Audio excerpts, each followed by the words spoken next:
Yeah, this shit. I done moved the motherfucking. What's going on, people? It's Khalil Jibran. One time for your mind, two times for your spine. Now in tune with the Khalil Jibran experience.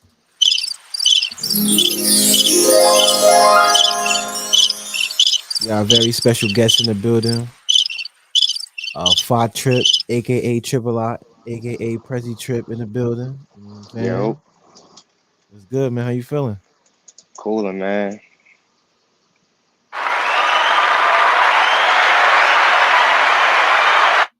Glad to have you here, man.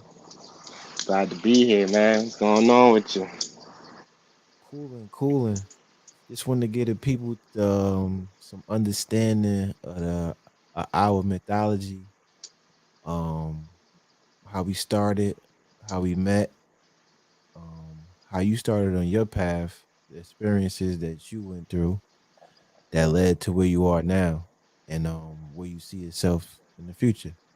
So we want to Mm, get to all of that, during this process, and yeah, it's gonna be a good build. facts. So as far as the beginning, right? I met you on Fourth Ave in the White House. Like that Facts. White House is legendary. Like niggas don't really know. Like if you know, you Niggas know. don't know. Word up. Niggas wasn't outside back then, you heard? Real talk, real talk. So around what year did you move to that White House? I moved over there in what, like third grade? So that had to be what? I want to say like '01, '02, Oh, some one. shit like that. Wow, Yeah. wow. And like what was your experience like first moving there? Was that your first time in that area on Fourth Ave? Yeah. So shit was a little bit weird because SWAT, my brother and shit, he got kicked out of all the East Orange schools, you feel me? So he was already going to Horton when I was still finishing up, you feel me, in East Orange. So when Mm, we all got over there, everybody basically already knew who he was, you feel me? right. And it's like shit be weird because like at first I ain't really fuck with niggas too tough, like you feel me? I used to be fake beefing with niggas on everything. And I don't know, I just didn't fuck with niggas. I ain't think niggas fucked with me, so I ain't fuck with them. Right, right. So what East Orange school did you go to before you came over here? I went to Johnny Cochran. Oh, where? Yeah, Dope, dope. yeah. I heard a lot of great things about that school. It was alright. It was Okay, alright. right. So, like, what was your experience like growing up on Fourth Ave, and what would you say was the most influential year in your life living on Fourth Ave in that White House? Sheesh. So my experiences, it was varied because, you know, I was in private school and shit. Mm, When I was over there, I was in Horton for that first year, and then I left and I went to private school for 2 years. So I used to be like nondescript, like going to school, coming home. You feel me? I ain't even really talk to niggas like that. But when I started like really coming outside, I would say like my seventh grade summer going into eighth grade year, that's when shit started getting turned up. mm. So, like, how was that private school experience? Growing up in the hood, but then having that like kind of uh, contrary experience of being in a private school and getting exposed to different things. Like, how was that growing up? Man, shit was different. I ain't appreciate that shit back then. You feel me? I used to kind of hate that shit. Like, I'm like, man, I Mm, want to do what everybody else doing. You feel me? Not right. focusing on, you feel me, my own shit. But I would say that it definitely taught me a lot because it just open your mind up to other possibilities. Like, this is not all that it is. Like, these four corners. You feel me? A lot of niggas only know four corners. You feel me? Niggas barely go to the other side of north. You feel me? That's a Let fact. alone, you feel me, traveling anywhere. For me, so and in that school, it was different because almost everybody had like two parent households. Mm, You feel me? So I was able to like kind of be around some of my friends' fathers. You feel me? And kind of get a little bit of feel for how that shit is. right. Mm. So when like, cause you know, obviously, in my opinion, you came back to Horton, right? Yeah, So what happened to where though you left that school and came back to Horton? man, I wanted to be a fucking badass, so I was like, man, I'm getting kicked out of this motherfucker. My grandmother didn't want to take me out. I'm like, man, I'm Mm, getting out of here one way or another. And that's just how that mm, went. You feel me? I was in there just wilding and shit. Kicked right, my dumb ass right on out. right. So when you came back to Horton, what was the major differences that you seen from a public school and a private school as far as the experience, and education, and all that stuff? Man, well, the experience was better, you feel me? Because I was in an all boys school, you feel me, for singing. No boys chorus school. I don't know if anybody ever heard of it, but it's a pretty famous school. Facts. But but coming back to Horton to the public schools, you feel me? It was bitches in there, you feel me? So that's all that's all I was really focused on, you feel me? The education though, definitely trash. Like, I mean, like I kind of repeated it a year because my eighth grade year at Horton, I did all of that shit in seventh grade. You feel Right. me? So I was just basically like the fucking teacher of the class. You feel me? Teachers used to just put me up in front of the class and have me teaching. Either Mm, that or you feel me? I just be in that motherfucker acting wild. So they right. like, man, might as well put him to use. He done did this shit already. Mm, okay. So I know you played basketball. We played basketball together. Did you play any other sports growing up? Yeah. I played football for the Rams. Oh yeah, Yeah. dope. Yeah, I was playing football actually the longest. Like I was playing football since I was like 5. All right. Yeah, I didn't know that.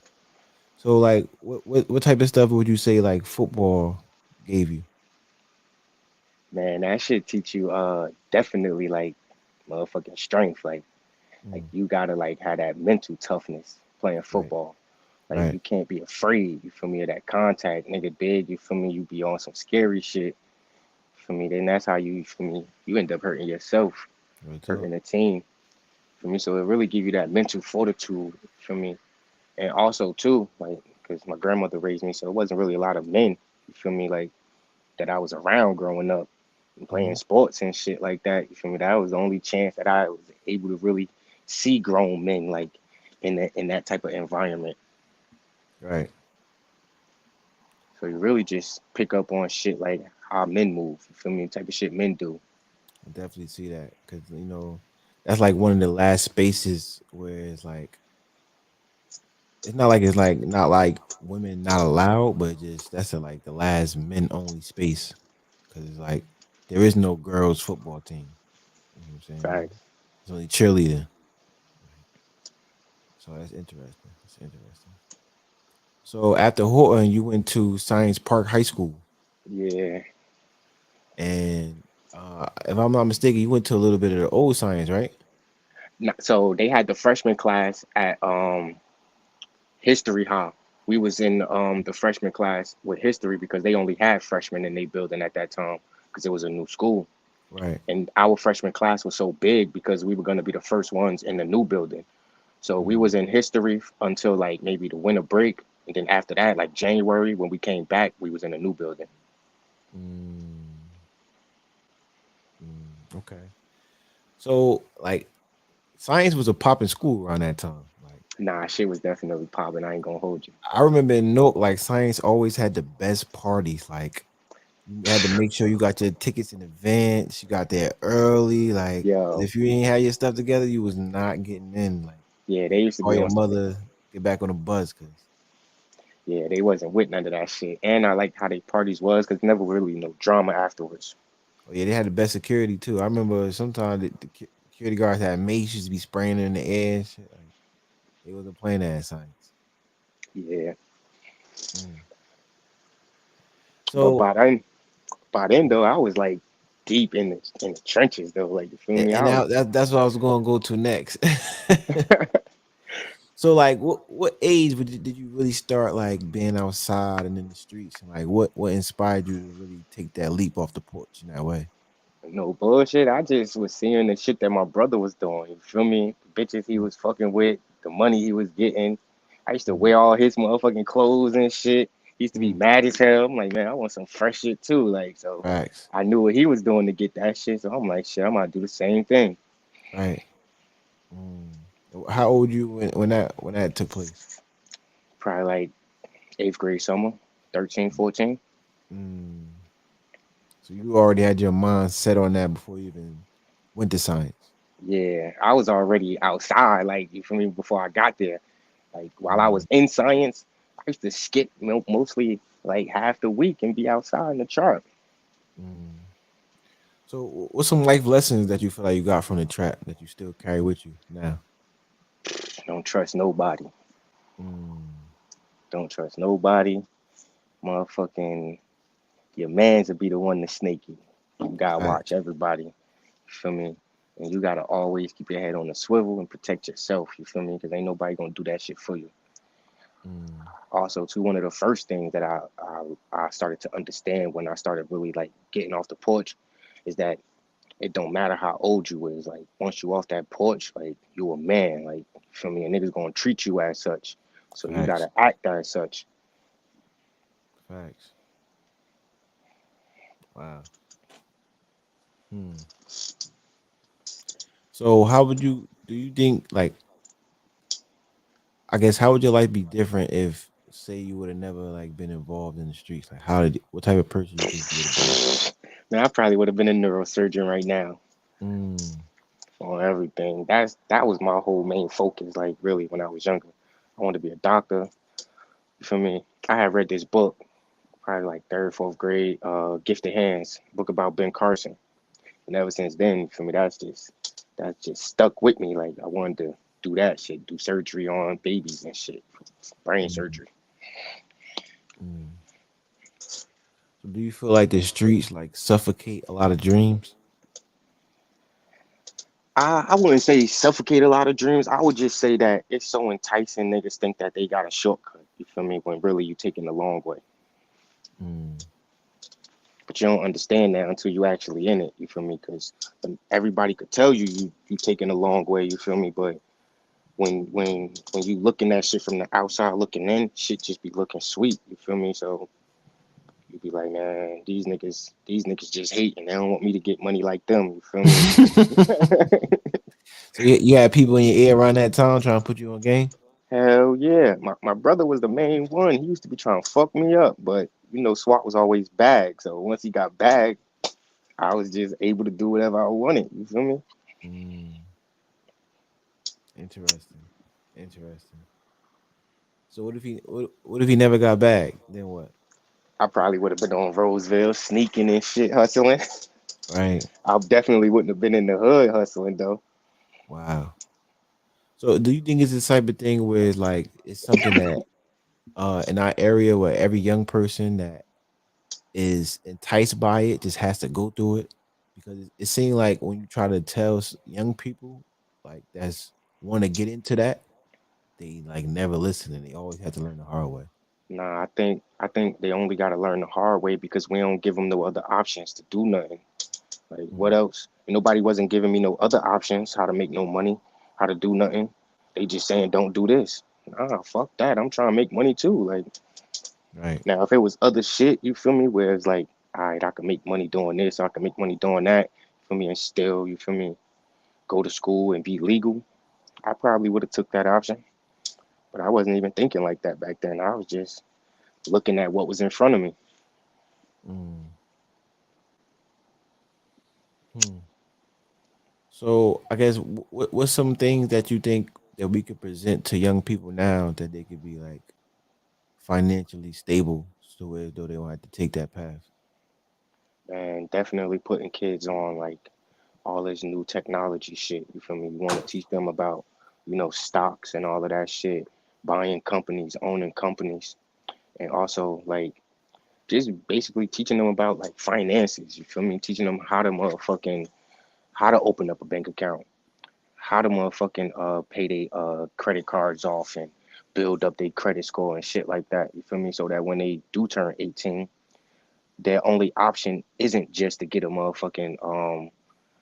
fucking college loan and shit. You feel me? And be owing the fucking feds all this money. Right. So is that a space that you could see yourself in, like financial literacy or education for the youth or even for adults? Yeah, definitely, definitely.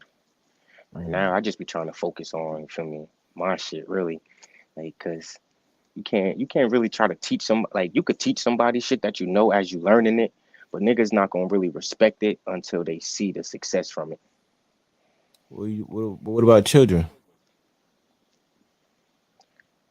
Even children, niggas ain't gonna I don't think nobody gonna like if you saying like yo I'm making money doing this shit, people gonna be like yo where the money at? Show me Right, the money. Like for me, let me see your account. And right. if your account ain't looking like that, then it's like, man, I don't know. These other niggas, you feel me, got Benzes and shit, chains, feel me, Balenci's on. Like So they you're see saying that money. where we from people is more sold on the lifestyle than the actual knowledge and Definitely, concepts. definitely. Everybody just want to be lit or popping on the ground. And that's kind of unfortunate because it's like we should be able to absorb objective knowledge. Like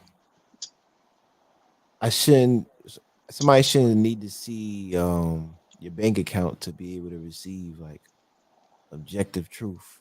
You know what I'm saying? That they could go verify on their own. But that's I guess that just is what it is, I guess. Where my thing is though, you always just try to, you feel me, get a game as much as possible, you feel me, to whoever listening, even if they not listening, because like eventually it'll click. You feel me? It might not click right now, you feel me, but you just want to be that person that like gave them that other something other to think about. Right. Mm, okay. So post high school, um, what was your perception of life like, and how what was your vision of how you was gonna move forward? I guess. See, it was a little different because when I graduated high school, I was still 16. Wow. So like I was still very young. I only thing I was thinking about still was I ain't gotta go to school no more now. I could just trap all day. Right. That was my main focus. Like, yeah, I'm Mm, done with school, huh? I ain't fucking with that shit. mm. So, did you ever go to college? Did you ever think about college? Yeah, I went to Essex County for like a year, Hmm. but only reason I was really going, I ain't even gonna hold you, because I was bagged at the time. So I was in this program, this like stay in program type shit. You feel me? But I used to be able to like come out during the day and go to school because I already had my high school diploma. Right. So it wasn't nothing for me to do in the program. Mm, But I you know me, I fucked that shit all up. I was using that shit to come to the hood, not even going to school. mm. Okay. Hmm. But I don't know. I was thinking about like maybe school again, but that shit really not for me. I'd rather get like a certificate program or do something very like specific. Like I don't want Right. to go to school and be taking a million classes that I'm never gonna use. You feel me? That I gotta pay for. Right. So, do you think school is worthwhile for young people now coming up? Depends on what you're trying to do with it. Now, if you're not trying to be a lawyer, doctor, engineer, teacher, something where you need that shit, it's a waste of time. Right. I think more kids, especially black kids, need to start going to trade schools again That's a very good point. because Very those good jobs are still gonna be there. facts. And Hands-on skills. They could get a job ASAP. start a business. You feel Yeah. me? They're not in tons of debt. That's gonna affect they And right now, I don't know if this is everywhere, but a lot of places their trade schools is like free. Like the government is doing some shit where they like making the trade schools free. really. Yeah, Mm, that's tough. Hmm. So I guess if you could like rewind time, what would be like your high school, post high school shit. vision? I wouldn't have went to science though. If I could rewind time, I would have stayed in that private school, and I would have went to Mm, boarding school like I was planning on doing. mm. So the no boys school had a high school. Nah, I was gonna go to a boarding school. I was looking at like Exeter Phillips and shit like that, going to one of them schools. Where's that in Philadelphia? Nah, it's in Andover, New Jersey. It's Okay, actually one of the top high schools in America. really. Yeah. What type of thing do they specialize in? Um, so like with the boarding school education, it's like it's a little bit different. Like the level of education is like on a different level because like the rich motherfuckers and the senators and all of those type of people send their kids to those schools. Like Right, so it's not really like anything special, but it's just like you get to the real shit sooner. Like it ain't like they giving you remedial shit. right. Try to get some more light. Right. I'm gonna back up. Hold up.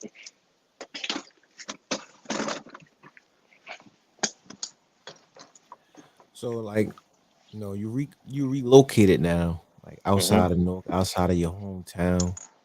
Like how you liking that so far? Man, it's a mixed bag because you know you be missing like all the familiar shit, Right, friends, family, all that shit. But it gives you more time to focus on shit that's really important. right. So what would you say is some of the pros of being away and away from everybody? You really get to sit down and evaluate shit. You get to see how people are, you feel me, without being so close. So you get a real full picture of Right, shit, you feel me? Also, you just get that time to like study. Like when I was at home, like I had books in the house and shit. I'll be buying books, but I wasn't never reading them shits. Like I start reading them and then feel me get distracted by just so much other shit going on living in the city. right. But now you feel me, I get to focus on the shit that I really want to do, like learning Yeah, all the stock shit and all that. right. I had that same kind of zone when I went to Willie P. You just outside the city and you just away. And like when you away, it's like you get to it's like a reset button. Like you coming into a new environment, you could just be you got a fresh slate. All these people here, Yeah, they and it's don't like know you. nobody don't know you. You could just be Facts. whoever you want to be at that point. Everything. Everything. And that's a challenging thing that I find coming up because it's like when you grow up in a certain town, it's like everybody got a certain perception of you or a certain time frame that they like holding you to. And no matter how much you grow beyond that, they still see you this way. Right? Yeah, it's like you could never grow to them because they so called knew you. Like, you feel Right, me? right. But that's also a plus in certain situations. You know, when you had certain experiences with certain people, and like mentally, y'all could go to the same place. Like, yo, remember when? And it's like, y'all was there together, and then anybody that wasn't there, not really, they had that same texture to them. You know, Yeah, so it's like a give and take. definitely is. Cause like it's niggas out here, you feel me, that I'm kind of cool with, but like I don't really fuck with niggas like that out here. Like, so it just Right. be different. Mm, mm. So, what made you want to get more involved in like the music side of things? So, like I said, I was in private school for singing and shit. So that was something that was always big for me, like music. Right. So I'm like, I know I ain't about to be no motherfucking pediatric brain surgeon. So I'm like, what else do I love to do? You feel me? Music. And that shit was a no brainer to get back involved in that. Mm, mm. So, like, what was to you? What was your entry point? Like, how did you see you was going to like penetrate the space and like assert yourself? Honestly, I wasn't even thinking about it like that. I just, you feel me? I know you rap. I fuck with your music. I wasn't, you feel me, doing the same shit that I was doing, you feel me? So I had way more time on my hands. So I'm like, I want to put this shit to use, you feel me? I'm gonna help out. whatever way I can. Not Right. even really thinking about it. Mm, dope. Dope. So like, what's some key moments, I guess, in New Jeru timeline that you could say like you most proud of? Shit, the new Drew Soldier. Mm, that project. Yeah, What about that project? I just feel like you feel me. I like you feel me. I had the most time in on that project. Like you feel me. Like working with you, being at the studio, different sessions and different studio sessions, meeting different engineers, doing all of these fucking appearances and shit. Hotline 7105. Word. You feel me? So it's like that shit was just like, damn, I seen this shit from the beginning to the end. Like you feel me? And that shit Real just talk. opened my eyes to the whole spectrum of shit that you gotta actually do to really produce a quality project. Mm, mm. So, with that being said, how do you feel about that project now? Because I say that to say I still feel like in a way. Well, I'm gonna let you. I'm gonna let that. I'm gonna let you just answer that as it is. How you feel about the project now?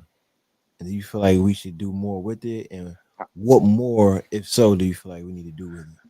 We definitely could do a lot more with it. We definitely need to do a lot more with it. I feel like it's just scratching the surface. Like Right. really, like we could do a whole video album to it. We could do a whole live album to it. You Right. feel me? We could just add different textures. You feel me? Do some remixes, key features. You feel me? More visuals. Like we could put a whole lot of marketing and energy back into that shit because I feel like even still, how long it been out, everybody ain't really tapped into everything that's on there. Right. Niggas probably, you feel me, go to the songs that they know, you feel me, but they don't really like really dig into the shit. Right. And I feel like getting them deep cuts out, you feel me, it really bring the project more life. Absolutely. Absolutely. So with marketing the deep cuts and letting them have their own album cycle and things like that, um, when do you think the next album should come into cycle and start rolling out itself? Um, being that we still gonna work the New Jeru Soldier. I feel like fourth quarter, 2023. Tough, tough. Feel me? And like around, you feel me, September, around like the middle of the year, like summertime really start, you feel me, rolling out some of the singles from the new project. Right.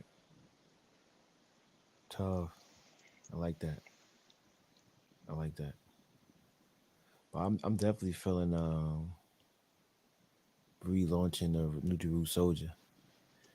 Because everybody know I've been reselling. I re-released the Rain on a Sunday, and it's a great feeling to see, you know, what time can do to a project, and then when people go back to it, it just takes them back to a place that they were when that project like affected them. You get to see how it becomes. It's a part of their life now. You know what I'm saying? Like when I sell Rain on the Sunday to the day one people that was around, like you could tell by the energy that they feel like is them. You know what I'm saying? Yeah, Not just a Khalil Gibran project. No, it's like that's a part of them too. You know what I'm that's a saying? part of their fabric. Niggas was growing Facts, up to that shit. facts, A lot of niggas facts. was just jumping off the porch when that shit was coming out. Real talk, real talk. And then like what I love about it is I think I had a funeral for one of my cousins earlier this year. So all my family was at my grandmother's house, and all the younger kids we just out in the front porch with them, whatever. I just threw Rain on a Sunday on. You feel me? And all of my little cousins and Blake, they just singing it, and it was just crazy how I just took everybody back. Like I'm looking at them like, yo, I remember y'all was just really young. Like now y'all all teenagers, tall and maturing, and Shit like a even like time capsule. absolutely, Like even the people on Fourth Ave, like it's always like a few new faces that come around, whatever the case may be. To keep that short. But it feels good to be able to get in that project and say, yo, this is, I'm Yeah, saying, give niggas that catch up, that you yeah, feel me? Like, damn, okay, yeah, now I understand why. exactly. So I feel like even with the New Jerusalem Soldier, I think it's gonna be a beautiful process, bro. Cause like, yo, bro, this that album is really fucking classic, bro.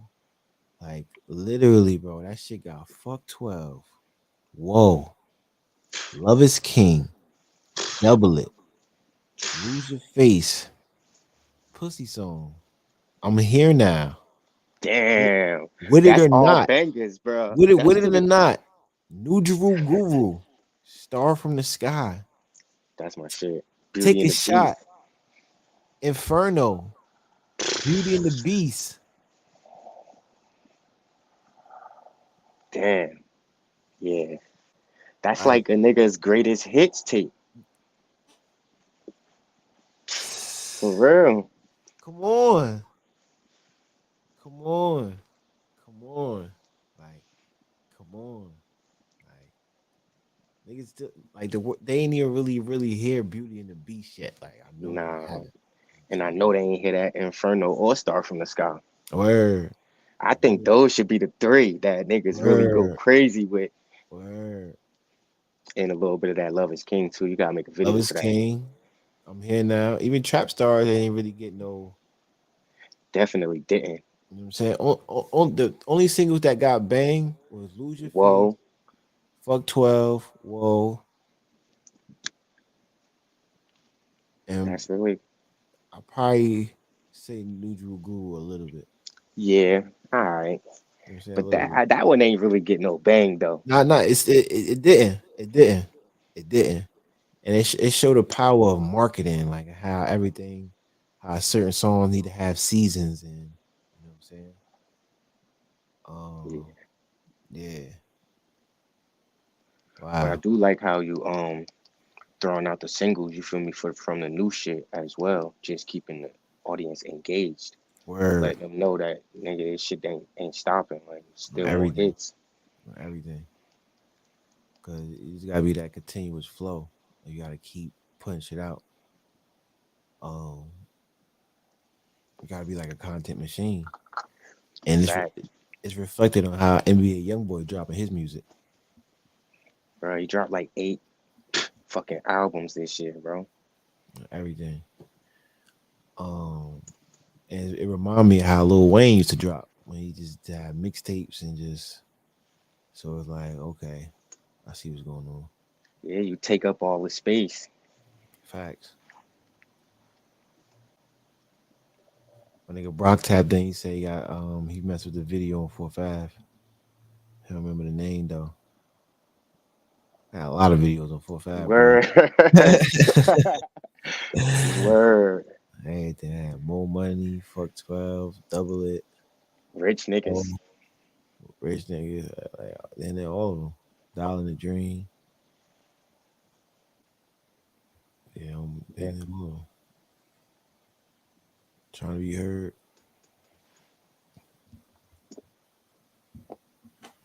Yeah, that Wayne effect when you just going, and that's why I'm feeling this show now because it becomes a content machine where we had this big long form content and then we chop it up, make it little clips, distribute the clips now every other social media site. You know what I'm saying? facts. And then even with the music, like I'm about to start doing the same thing. I'm I about was to about to like say that. I gotta start going rapping on other people's beats again. And like heavy just freestyles, even out the car in the hood, whatever. Just Definitely jacking niggas beats. Probably gotta make a whole jack your beat tape.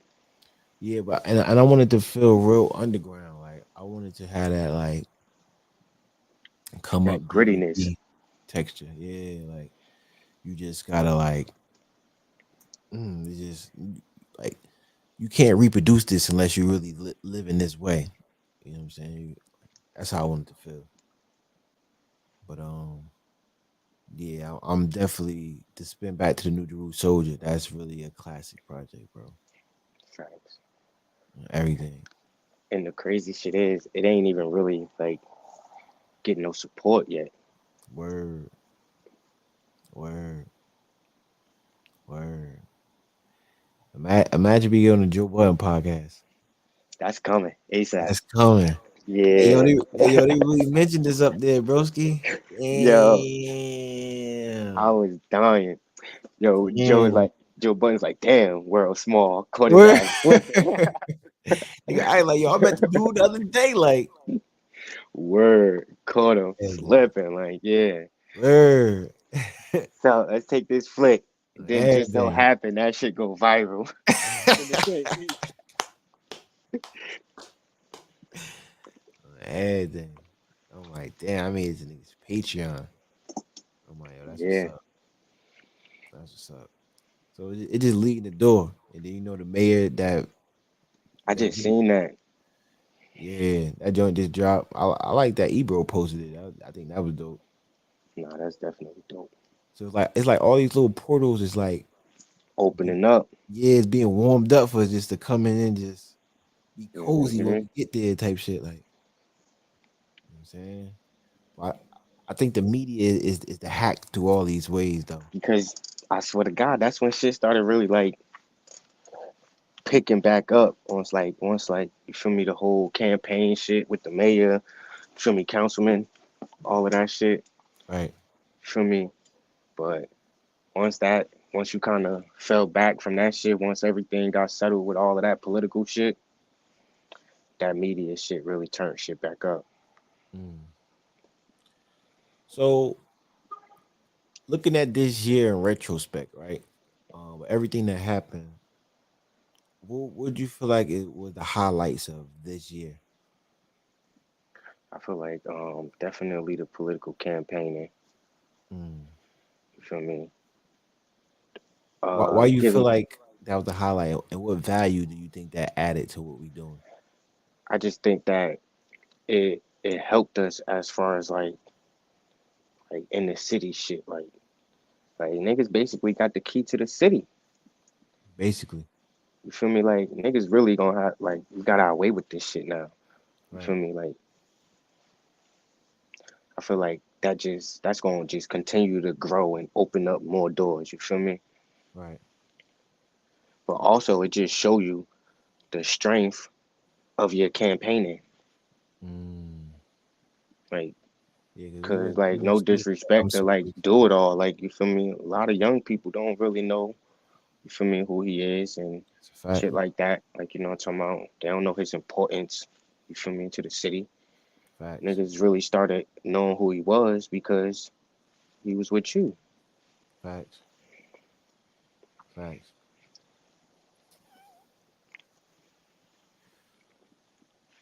So, what some other moments in 2022 that you feel like was a highlight? I think damn what I was gonna say. I said definitely oh the new Drew Guru. Like giving that, you feel me, a little bit of you feel me, that bang, you feel me? I think that shit also like opened up some eyes and some doors. Right. You feel me? And and there was one more thing. I think the media page, Mm. you feel me? I think that's just gonna really unlock unlock everything. Like Mm. especially the people.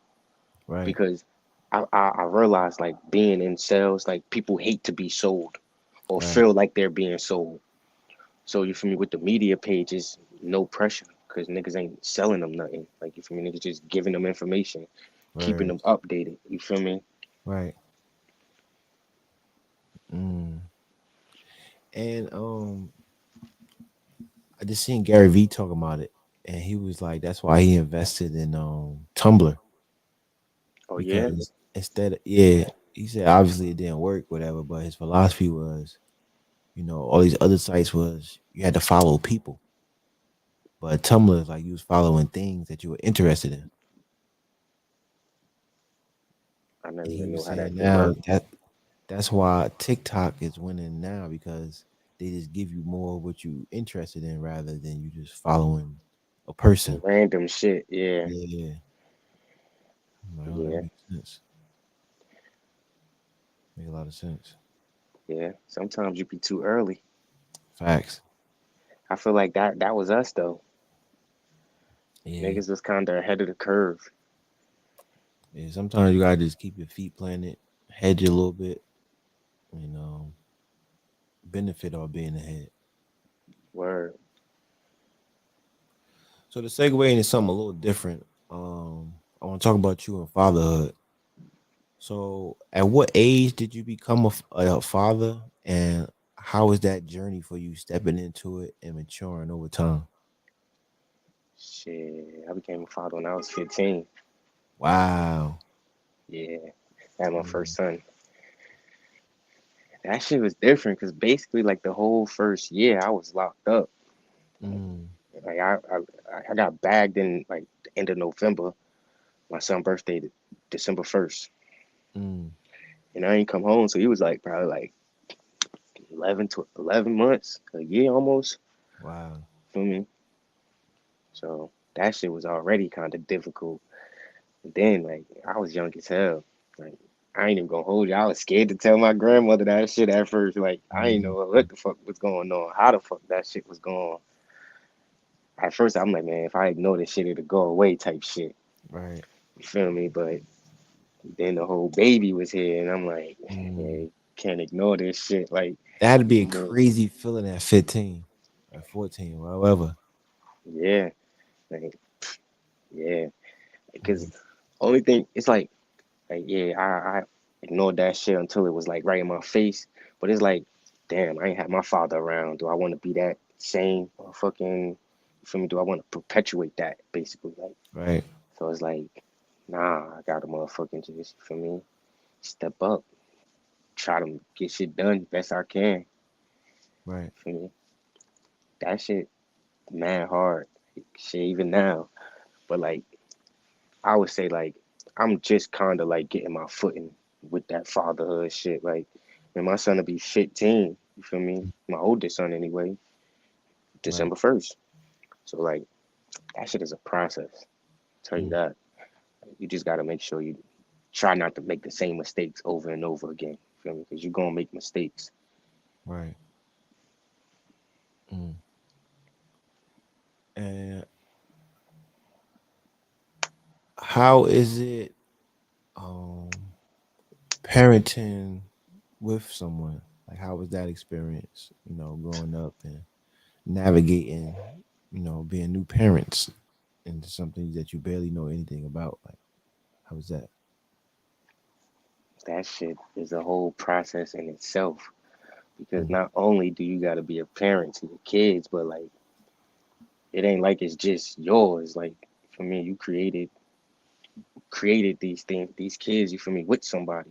So it's like it's not really always just like your way or the highway type shit. Like even though sometimes you be wanting it to be like that, but like you gotta Right. really gotta really know when to like sometimes like take the back seat and know when it's time to take the front seat and like drive. You Right. feel me? Just having that ebb and flow.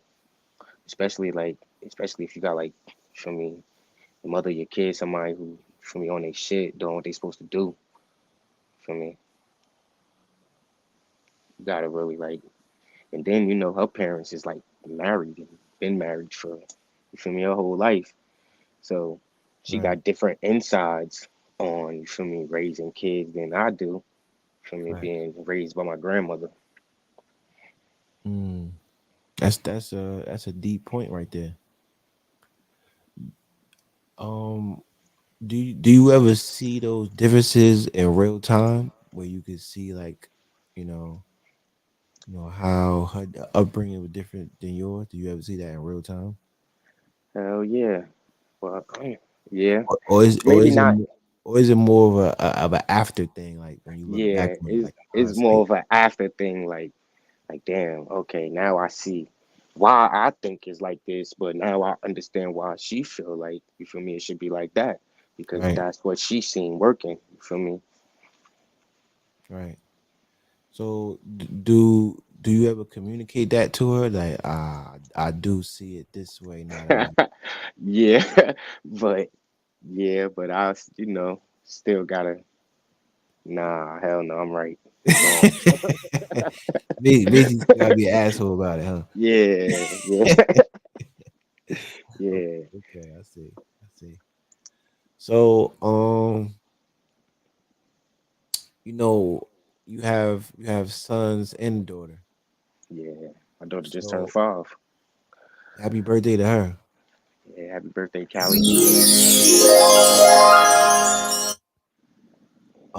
So are you a different dad to each of your children, being that they're different ages and being that you have sons and a daughter? So, man, you got to be a different dad with each child because each child is Mm, gonna be different and they're gonna need different shit from you. good So point. you can't always just. It's not like a cookie cutter system where it's like, because my oldest son is like way far advanced and like tomorrow he just able to just do shit. You feel me? Like from a Right, young age though, like what I'm talking about, he was just always able to just do shit without really having to explain it to him or like go through so much trial and error. right. With my youngest son, you feel me? He like hella fucking all over the place, you feel me? So you got to Mm, get him to sit down and really explain it to him and explain mm, it to him again and explain it to him again because like mm, he don't really give a fuck. He just want to run around and you feel me all la la la. And my right, daughter, you feel me? She kind of like a mix of both of them. On top of like, she a girl, so anytime you like even raise your voice or speak with too much authority, she right, instantly just start bawling up, crying, and boo right. hooing. So it's like, Mm, just gotta find that balance of you feel me, maneuvering through all of them, but kind of treating them, you feel me, in a way where it's like nobody feels like they getting less treatment than the other. right. Okay. So, being that time is moving so fast, um, what life advice would you give your children as far as being adults, um, career path, and even when it comes to dating? So I'm gonna go career path first.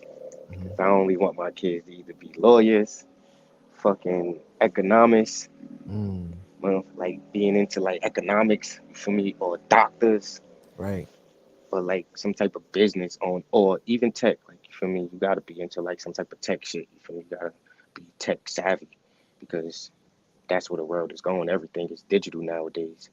right, So I be trying to keep it in their mind, like yo, if you want to make a lot of money, you feel me, you want to live a certain way, you want nice things, this is the areas that you need to focus on. Like you feel me? Because if you look up the billionaire index and you go look at their professions, those are the professions that they have. Like you feel me? So mm, focus on that type of shit. Like also too, like I just always tell them to be they self and right, follow behind motherfuckers. Like you feel me? Be the leader.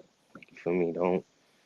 Don't be the kid that just do shit because everybody else doing it. right. And what was the last one? As far as like dating and starting a family of their own. I ain't even really getting into that. Like I just be telling my oldest son, like, man, like I know y'all be talking about sex and all that shit because you're in high school now. But man, just wear condoms, bro. Like that's Mm, it. You feel me? And just teaching them different safe sex practices. You feel me? I don't really want to tell them too much about dating. You feel me? Because dating when I was dating, you feel me, is different. You feel me? Plus, my experience gonna be way different than his because of the type of shit that I was into, the type of shit that I was doing, and right, just where I grew up at and where he growing up at now. You feel me? right. So like, I just want him to learn all that shit on his own, but just be safe doing it. So, in what ways do you feel like dating is different as opposed to your era to his era? Cause this shit all online. We had to actually like Mm, meet people in real life. Like, you facts. feel me? Like, right, I used to be writing bitches numbers on my palm of my hand. You feel me, in the mall. Right. Like, niggas, this was before cell phones. Niggas ain't really had cell phones back then. Facts. Like, shit was just different. Like, niggas used to really be outside. Like, you feel me, Mm, face to face. You had to be, you feel me, a different kind of nigga to get bitches back then. You feel me? Now you can just hit a bitch with the smiley face and the LOL. You feel me? Mm, LOL, smiley face. Shout, Word. shout out to Soldier Boy. mm. So, I really want to touch on the like a Game of Thrones thing because did you watch House of Dragons? Yeah, One thing I really love about that show is it really highlights succession. I was about to say family. Yeah, and when the king can no longer be the king, who's going to step upon the throne, and who are they going to marry into the throne that's going to benefit from that? Who And gonna keep the assuming, power going? yeah, Hold yeah, shit together. You feel me? right, and I love that because I feel like in our community, is not really a lot of that. We grew up in a lot of like baby mama culture and single parenting. So to really see that take form and like the problems and the ills that come with that specific structure was very interesting to me because it's a whole different set of problems, it's a whole different set of benefits that come with that type of format and structure, you know. That's a fact. And it's something that I'm personally navigating in my life right now is because you build up your equity to a certain level and you just can't like Let it die when you die, yeah, and you can't just share it with anyone, you cause they know. gonna fuck it up. They ain't gonna appreciate it. Real talk, real talk, and that show was kind of like pushed me more into understanding arranged marriages. I think that that's something that's need to be brought back. Honestly, Real talk, real talk. Why you say that though? cause I just think that um that's when shit was like structured. Like, feel me, more order. Like these motherfuckers was kings and queens and ruled for thousands of years doing this shit. You feel me? Like Mm, obviously that shit has some sort of benefits. real talk. For me. Plus I just believe that, you feel me, like with this shit how it is now, niggas not really dating to marry. Niggas not thinking about, wealth transfer or equity transfer. You feel me? Niggas is just out here winging it. You feel me? Real talk. And these people not like you said, they're not economically sound. Yeah. And the biggest wealth, the wealthiest people come from family. Hmm. Walmart, British king and queens and all that shit. Like I Bro, come from almost that. every company is a person's last name. Mm, real talk, real talk. And it's like I guess with our culture, we haven't been used to owning anything. I guess in the past 50 years since post segregation era and things like that. I think it has been the area of just.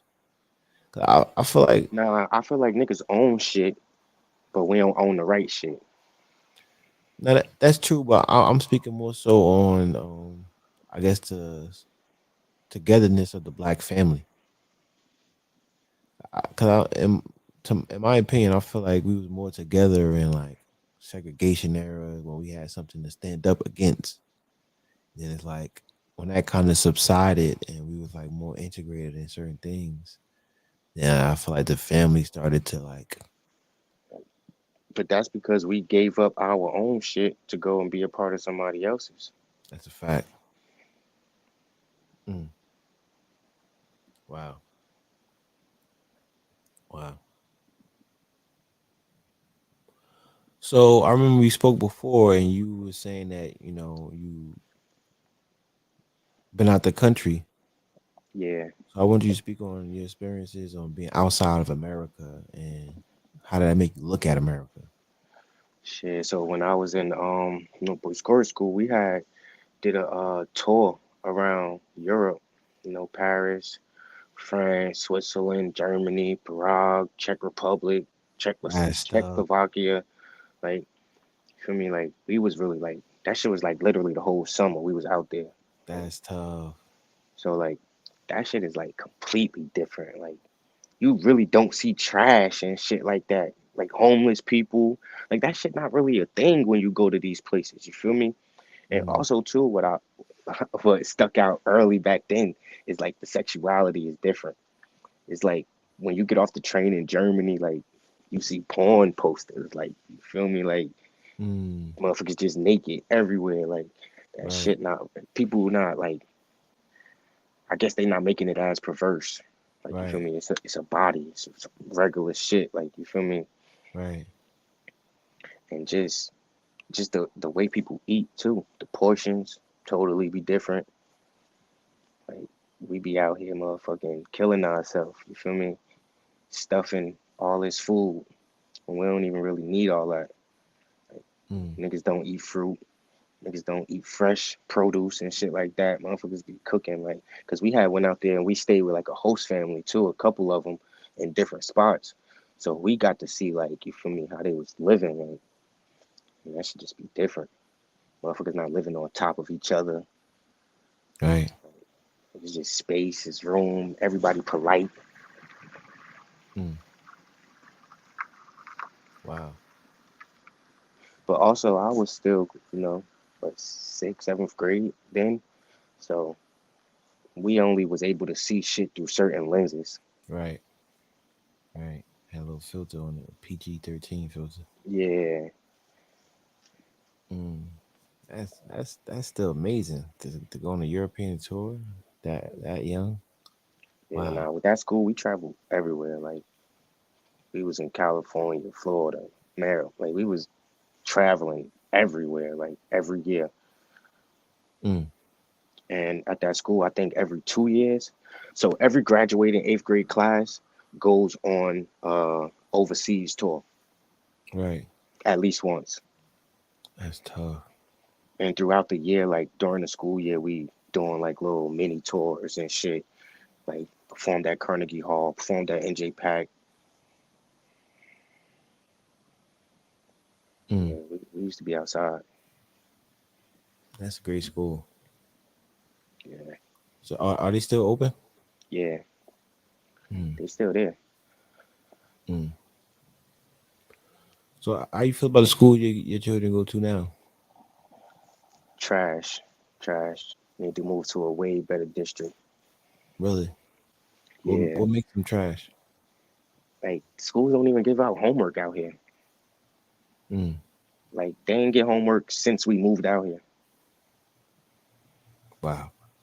And like a lot of that shit, like my oldest son, he's starting to go through some of the shit that I was going through. Like where it's like you start repeating grades because everybody else is so far behind where you was. Right. Like right now he a freshman, but he has he has all honors classes and next semester he's gonna be taking dual classes. He's gonna be taking classes at the college. Tough. So he's gonna be having college credits from his freshman year in high school all the way throughout. Mm, that's tough.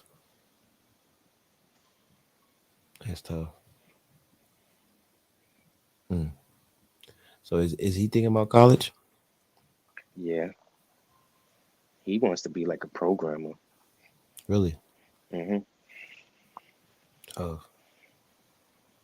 Mm. So 2023 is right around the corner.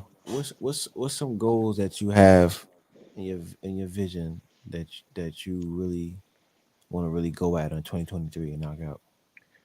Definitely try and get some real estate. Mm, I want to get my stock portfolio to a number. I won't say the number, but I want to get it to a number where I can use that as, you feel me, collateral to start getting real estate right. and really, you feel me, just use all the shit that I got around me.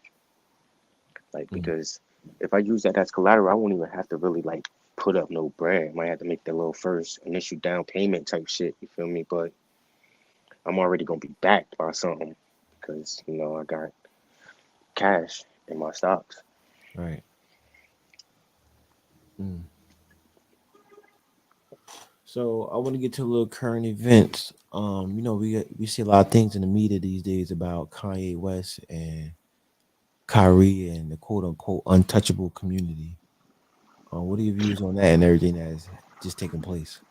Shit, well, I'm a radical, so like I feel like I feel like the untouchable community has been taking advantage of Mm. us for a long time. Right, Like, and they try to, you feel me, hide their hand as they take advantage. You feel me, and always try to play the good guy or the victim. right, You feel me? So it and because they always been so family oriented, you feel me, and business oriented, they were able to occupy spaces, you feel me, to put them in position to, you feel me, do all of the shit that they do. And we can't really blame them for that. You feel me? We just gotta look at it, you feel me, and see it for what it is. right. Mm. So Kanye went through a lot of things where he kind of lost, I guess, billions of dollars through this whole ordeal. But Oh. shit, you heard what Farrakhan said? He said that if he could lose these billions of dollars in a day or two, did he really have it? Mm. I feel like I feel like I feel like they took away his quote unquote billionaire status, but I'm not really too up on his like contracts. But if he owns the Yeezy brand and he still can, create through that Yeezy brand moving forward, he's still gonna get back to that billion no matter what because the Yeezy brand is, the Yeezy brand. Niggas gonna support that shit. Niggas fuck with his shit. Yeah, this was kind of the thing that Sway was trying to tell him, and he told Sway that he didn't have the answers. Mhm. But then he since then have apologized to Sway and let Sway know that He he did have the answers. like having the answers. Yeah. Wow. But I feel like just like how we started off with the conversation was like you gotta really go through this shit to understand. You ain't trying to listen to a nigga telling you, you feel me? Especially somebody who ain't do what you trying to do. Right. So it's like, nah, I gotta figure this shit out myself. And if I fuck up, cool, then I fucked up. You feel me? And then I could correct it going forward. Right. Mm. So another thing too, also in 2023, there's been a lot of talks and a few cases of evidence for a recession. We've been in a recession though. Let's talk about that. So I believe this is the literal definition of a recession. Two Talk about GDP, that. two GDP So quarters, two I, GDP quarters in the negative. hmm We have been like three or four straight. But the reason they don't want to, you feel me, say that it's a recession, because usually the president who has the recession on their jacket don't get reelected. mm, mm, Especially if we wasn't in the recession when you got elected. And then you right. took us into recession. So that kind of looks bad on his jacket, and you know who runs the media. You feel me? So they backing him right now. So they Mm, can't. So now they're trying to change the goalpost and say, yeah, but we living in different times. So you know, but although jobs are still up, like you feel me, unemployment hasn't really gotten as high as it usually does in a recession. So they're using that as an excuse not to say that we in a recession. But as you see, they techs just start laying off motherfuckers. facts. Feel me? So that shit gonna be around the corner, but we've been in recession. So how do you think is that going to affect certain industries? And which industries if they It's gonna going? affect every industry because tech is our biggest industry in the U.S. Well, tech and pharma is our biggest industries in the U.S. Mm, So if big tech companies are laying off all these people, you feel me? That shit gonna trickle down into everything. Like mm, like regular cashier jobs, like everybody gonna start taking hits. mm. So how do you think that's going to I guess transform culture? Because we've seen a lot of patterns of economic downturns from the Great Depression to 2001 to the dot com bubble to 2008 to what happened into the subprime market. So like how do you feel it's going to impact culture? Is it going to be a more depressive state? Is it going to inspire innovation and a boom in another place? Like how do you think it's going to affect, the average person day to day? I think it's going to slow shit down, initially, Mhm. but the savvy people are going to always be savvy. Right. They're going to find a way, you feel me, to make something shake. But like right now, it's just going to be different because it was a 0% interest rates for a long time. So it was Right. basically just free money going around. You feel me? All of these big hedge funds and shit, you feel me, just throwing around money to all of these new companies and startups. You feel me? It's gonna really be hyper focused. You feel me? It's not gonna be a thousand of one things. Like I feel like some of these streaming platforms are gonna start getting consolidated. For Mm. me, I feel like um, streaming, like music, videos, like movies, everything gonna start getting consolidated. These big ass companies, Apple, Microsoft, gonna start buying up all these little companies that's not making no profits. Like, Right. a lot of these companies are still in debt. Like they never made a profit. They Wow. continue to raise money. You feel me, to operate their business, and their whole thing is to grow big enough to where it's like then they make a profit. Right. But in the interim, they just burn in cash because they're trying to acquire more customers to keep getting bigger. Mm. And a lot of that shit is about to end because free money ain't around no more. Interest rates going up. Right. So what year do you see like the bleeding going to stop and things are going to get back on the uptick? I think it's going. I still think that we gonna be like the S&P 500. I still think it's gonna be.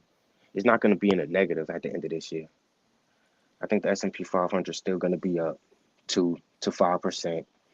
You feel me? It ain't gonna be as usual 6 to 8%, but we gonna get a little bit of gains. You feel me? And it's gonna stay kind of flat for like maybe next 2 to 3, 4 years, and Mm-hmm. then it's gonna just go crazy to the upside again, like how it always does. In any type of recession, like it always goes way higher than the high that it was before. Right. So say I'm a person, I eventually want to get into stocks and everything like that, but say I'm a person that just wanted to get more financially literate. What would be some advice or some tips that you could give me to, you know, get me started on the basics? Shit, I would say just pick up some books, Rich Dad Poor Dad. For me, also listening and watching people who talk about it all the time, who do it. Like I fuck with the EYL dudes. You feel me? Ian Dunlap. I'm talking about 19 Keys, the people who actually like doing this shit every day for a living. Like we Right. really gotta find, like we ain't gonna have the mentors that we need, like as far as like that we can touch. You feel me? Just based on proximity in our community. Nobody not doing the shit that we thinking about. So Right. we gotta find mentors outside of our space. You feel me? That we can just listen to and learn from. You feel me? And you got to kind of research them to make sure that they actually doing it for real, because a lot of people be selling lifestyle and not actually, you feel me, selling no real information. Facts. Hmm. So, w- okay, I guess you just kind of answered that. Um, so what would be three things specifically that you would tell somebody to get started on their financial journey? Definitely start a brokerage account, Mm. and not like fucking Robinhood. Get like one of the top ones. For me, Fidelity, that's what I use. For me, motherfucking E Trader, something. You feel me? One of the big ones where like, you feel me, your money will be kind of safe. Right. Because a lot of these fucking brokerage houses, you feel me, don't be liquid. And like the shit with FTX, you feel me, niggas just lost fucking billions of dollars. So you gotta really make sure that you on a platform that's, you feel me, that's solvent.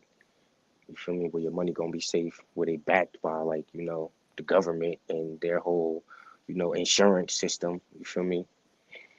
Also, stop using your debit card. Get a credit card. Mm, Even if you gotta get a secured credit card, you feel me, and pay your balance off. Make that shit zero. Don't just make the basic payments, like, you feel me, the little minimum shit every month. right. Like, spend the money that you have. Stop overspending. Save your money. Feel me? Figure out a system where, you feel me, you putting a percentage up every check. You feel me? A percentage going into your savings, a percentage going into your brokerage account. You feel me? So that way, and also get separate bank accounts. Don't just get your whole direct deposit into one account. You feel me? Get separate bank accounts where you don't have debit cards to them, so it's not easy to just go and spend the money or transfer it over. You feel Right. me? Because that's the easy trick. You be having your savings, but the shit on the same fucking app with all your other shit, so you could just transfer it over when you in Walmart or Target and you just want to buy some goofy shit that you ain't gonna use 3 days later. Facts. Mm. That's good advice right there. That's good advice. All right, so we're hour in. That was a great episode. We went through some great things. We touched fatherhood, financial literacy, um, the journey growing up. Um, is there anything that you wanna let people know about you that we didn't get to talk about? Uh, you basically covered a lot, Right. but that's really about it. You know, check me out on the gram. You heard? You feel me? Yeah, let other people know how they can follow you, where they can get in touch with you at. At what the fuck is my gram? At North underscore North triple I. Feel me? TRIPALOT. Bet.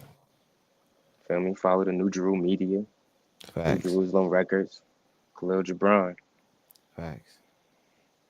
So yeah, it's another episode of the Khalil Gibran Experience. Khalil Gibran, one time for your mom, two times for just fine. You're blessed to have Prezzy Trip, aka Five Trip, aka Triple Lot. It's real presidential this episode.